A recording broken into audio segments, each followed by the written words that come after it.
రామాయణంలోకి ఎట్టకేలకు రావణుడి ఎంట్రీ. రాముడిగా రణబీర్ కపూర్, సీతగా సాయి పల్లవి. మరి ఇందులో రావణుడిగా కనిపించేది ఎవరు?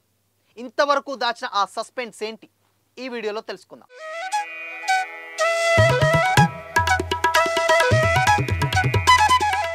Hi hello, welcome to Disha TV. Ramayanam భారతీయ పురాణేతిహాసం.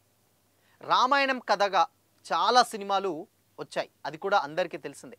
అందరికీ తెలిసిన కథ కూడా రామాయణం. అయితే గతంలో already pan India star, young rebel star Prabhas గారు, డైరెక్టర్ ఓం రావత్ గారి కాంబినేషన్లో వచ్చినటువంటి ఆదిపురుష్ సినిమా చాలా అంటే చాలా ఎక్స్పెక్టేషన్స్కి రీచ్ అవ్వలేకపోయింది. అప్పట్లో చాలా విమర్శలు వచ్చాయి. అండ్ దాని తర్వాత చాలామంది రాముని అవమానించారు, అసలు ఏంటి అని కూడా చాలామంది విమర్శించారు. అయితే అనుకున్న విధంగా రామాయణం అనుకున్న విధంగా ఇప్పుడున్నటువంటి టెక్నాలజీకి ఆధారంగా కన్వీనియంట్గా తీయలేదని చాలా పెద్ద విమర్శలు వచ్చాయి డైరెక్టర్ ఓం రావత్ గారి మీద. దానికి తోడు ప్రభాస్ గారు కూడా ఆయన లైఫ్లోనే బిగ్గెస్ట్ డిజాస్టర్ చూడాల్సి వచ్చింది ఆదిపురుష్తో. అంత హైప్ క్రియేట్ అయినటువంటి ఒక సినిమా, అండ్ అది కూడా రామాయణం ఆధారంగా వస్తున్న సినిమా అంటే ఆడియన్స్ కూడా చాలా ఎంగేజ్ చేస్తూ చాలా ఈగర్గా వెయిట్ చేశారు, చూశారు. బట్ దాని తర్వాత రిజల్ట్ తెలిసి అందరూ కూడా డిసప్పాయింట్ అయ్యారు. అయితే ఇప్పుడు రామాయణం కథ అందరికీ తెలిసిందే. రామాయణ చరిత్ర ఏదైతే ఉందో ప్రతి ఒక్కరికి, ఈవెన్ చిన్నపిల్లల నుంచి పెద్దవారికి కూడా అందరికీ తెలిసిందే. మరి అలాంటి కథని డైరెక్టర్ నితీష్ తివారీ గారు ఇప్పుడు రామాయణ కథని తీయడమే చాలా ఆశ్చర్యకంగా ఉంది. ఎందుకు అనంటే ఆయన ఆల్రెడీ ప్రీవియస్గా దంగల్ లాంటి ఒక సినిమా తీసి ఇప్పుడు సినిమా ఇండస్ట్రీలోనే అత్యధిక వసూళ్లు రాబట్టిన సినిమాగా దంగల్ ఉంది. మరి అలాంటి డైరెక్టర్ రామాయణ కథని ఆధారంగా చేసుకొని సినిమా తీయాలి అంటే ఆయన ఎంత స్టడీ చేసి ఉండాలి. అండ్ దానికి తోడు రణబీర్ కపూర్ గారు లాంటి స్టార్ హీరో తోడైతే ఇంకా ఆ సినిమా ఏ రేంజ్లో ఉంటుందో అర్థం చేసుకోవచ్చు. అండ్ స్టిల్ ఇప్పటికీ కూడా నార్త్ ఆర్ సౌత్ అన్ని ఇండస్ట్రీలలో మంచి పేరున్నటువంటి హీరోయిన్, అది కూడా సాయి పల్లవి గారిని చూస్ చేయడం అందరినీ కూడా చాలా ఆశ్చర్యం వేసింది. అండ్ చాలా పర్ఫెక్ట్గా సింక్ అవుతుందన్న వార్తలు కూడా వచ్చాయి. అయితే ఈ సినిమా బేసిక్గా ఎప్పుడైనా కానీ ఆ కథని ఇప్పుడు అంత స్టార్ డామ్ ఉన్నటువంటి డైరెక్టర్, అంత పెద్ద హిట్ కొట్టినటువంటి డైరెక్టర్, అండ్ అందరికీ తెలిసిన ఒక కథని ఎలా చెప్పగలుగుతాడు, ఎంతవరకు కన్విన్స్ చేస్తాడన్న డౌట్ కూడా చాలామందికి ఉంది. అయితే ఇప్పుడు సినిమాలోకి రావణుడి క్యారెక్టర్ ఎవరు అన్న దాఖలాలు కూడా చాలానే వినిపించాయి. గతంలో చాలా స్టార్ హీరోలు వాళ్ళని సంప్రదించారు, వీళ్ళని సంప్రదించారు అని కూడా వార్తలు వచ్చాయి. బట్ ఎట్టకేలకు కన్నడ స్టార్ హీరో యష్ గారిని రావణుడి క్యారెక్టర్కి నటిస్తున్నట్టుగా తెలుస్తూ ఉంది. మొత్తంగా ఆయన రీసెంట్గా ఏ సినిమా చూసుకున్నా సినిమా షూటింగ్లో ఆయన బిఫోర్ ఏంటంటే ఏదైనా ఆలయాలకు వెళ్ళి ఆయన దర్శనం చేసుకోవడం ఆయనకు ఉన్నటువంటి అలవాటు.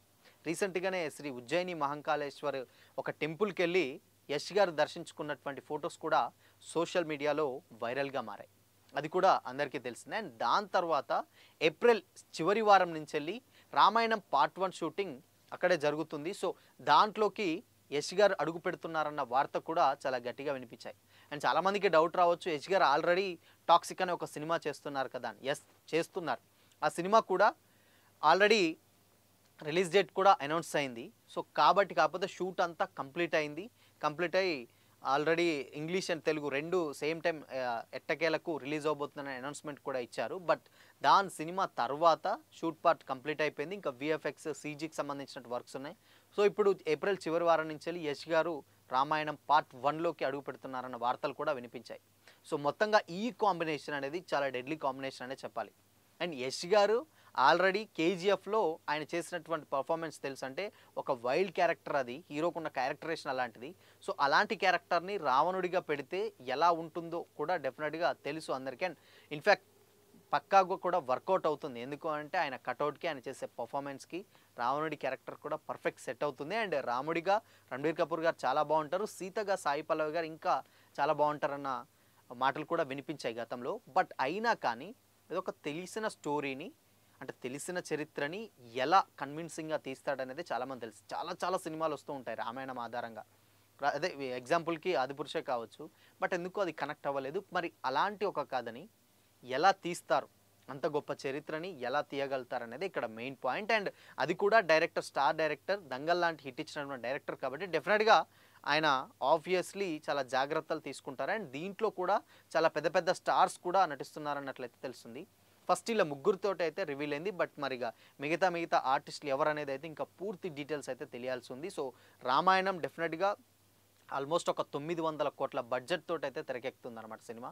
సో పాన్ ఇండియా రేంజ్లో ప్రతి ఒక్క లాంగ్వేజ్కి కన్వీనియంట్గా, అంటే ఏంటంటే ఎవరికి వాళ్ళంటే అన్ని లాంగ్వేజ్ స్టార్స్ని తీసుకొని ఒక పాన్ ఇండియా సినిమాగా చేయబోతున్నారు నితీష్ గారు. సో చూడాలి మరి ఈ సినిమాలో ఎలా ఉండబోతుంది రామాయణం. అందరికీ ఉన్నటువంటి క్యూరియాసిటీ ఏంటంటే తెలిసిన చరిత్రని ఎలా చెప్పగలుగుతారు అనేదే ఇక్కడ పెద్ద పాయింట్ అనమాట. సో సినిమా మరి అసలు దీని మీద ఇంకా ఫుల్ డీటెయిల్స్ తెలియాలంటే మరికొద్ది రోజులైతే వెయిట్ చేయాల్సిందే.